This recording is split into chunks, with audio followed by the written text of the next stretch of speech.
Halo, Sobat Petanomics. Pertanyaan ini mungkin sering terlintas di benak kita dan bahkan jadi perbincangan hangat di warung kopi. Mengapa banyak pengusaha beretnis Tionghoa di Indonesia yang terlihat sangat sukses dan kaya raya? Apakah ini cuma stereotip atau ada faktor ekonomi dan sejarah yang melatarinya? Di Petanomics, kita tidak akan menggeneralisasi, tapi akan coba bedah fenomena ini dari kacamata ekonomi, sejarah, dan bahkan kaitannya dengan sektor pertanian dan pangan yang jadi denyut nadi ekonomi kita. Mari kita lihat ke belakang. Kedatangan awal orang Tionghoa ke Nusantara ribuan tahun lalu seringkali dimulai dari jalur perdagangan. Mereka bukanlah penakluk atau penjajah, melainkan pedagang ulung yang berlayar jauh mencari komoditas dan peluang. Mereka membawa serta modal sosial berupa jaringan yang dikenal sebagai guansi dan keterampilan dagang yang mumpuni. Di era kolonial, khususnya di bawah pemerintahan Belanda, posisi mereka semakin unik. Mereka sering ditempatkan sebagai perantara. Bayangkan, mereka menjadi jembatan antara penguasa kolonial dan masyarakat pribumi dalam urusan perdagangan hasil bumi, pengumpulan pajak, hingga distribusi barang-barang kebutuhan. Posisi strategis ini, suka atau tidak suka, memberi mereka akses ke jalur-jalur ekonomi utama dan kesempatan untuk mengakumulasi modal lebih awal. Ini bukan semata-mata keberuntungan, tapi hasil dari penempatan pasar dan modal jaringan yang terstruktur. Akar budaya dan etos ekonomi yang mengakar kuat. Tapi sejarah saja tidak cukup. Ada fondasi budaya dan etos kerja yang kuat yang sering dikaitkan dengan kesuksesan ekonomi. Etos kerja keras dan hemat cermat. Ini bukan rahasia. Ada budaya yang sangat menjunjung tinggi kerja keras, kegigihan, dan yang tak kalah penting, hemat serta investasi kembali. Uang yang dihasilkan tidak langsung dihabiskan, melainkan diinvestasikan kembali ke dalam usaha menjadi bibit baru untuk pertumbuhan.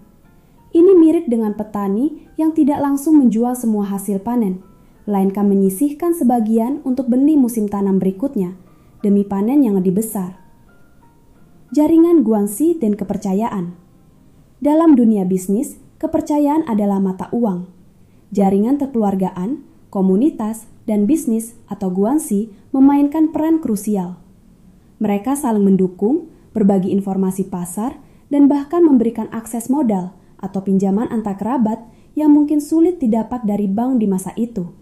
Ini menciptakan ekosistem ekonomi mikro yang kuat. Prioritas pendidikan. Pendidikan selalu menjadi investasi utama. Banyak warga Tionghoa yang memprioritaskan pendidikan tinggi bagi anak-anak mereka, baik di bidang bisnis, teknik, maupun profesi lainnya. Pengetahuan adalah modal utama yang membuat mereka bisa berinovasi dan bersaing.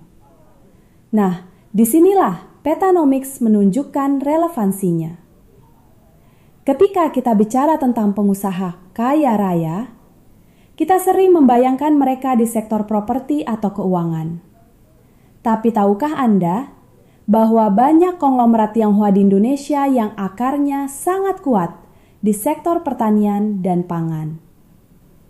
Mereka melihat potensi ekonomi jangka panjang dari komoditas seperti kelapa sawit, karet, gula, tebu, pakan ternak, hingga industri makanan olahan. Bukan hanya bertani dalam skala kecil, tapi mereka berpikir dalam skala industri, dari hulu ke hilir. Mulai dari pembukaan lahan luas, pengelolaan perkebunan yang efisien, hingga pembangunan pabrik pengolahan dan jaringan distribusi nasional, bahkan internasional. Ini menunjukkan kejelian dalam melihat peluang di sektor real, bahkan di sektor yang sering dipandang tradisional seperti pertanian. Mereka menerapkan efisiensi, inovasi, dan diversifikasi bisnis dari satu komoditas ke komoditas lain, atau dari pertanian ke industri pendukungnya. Mereka tidak takut mengambil risiko terukur untuk investasi jangka panjang. Layaknya petani yang berani menanam pohon buah yang baru bisa dipanen bertahun-tahun kemudian.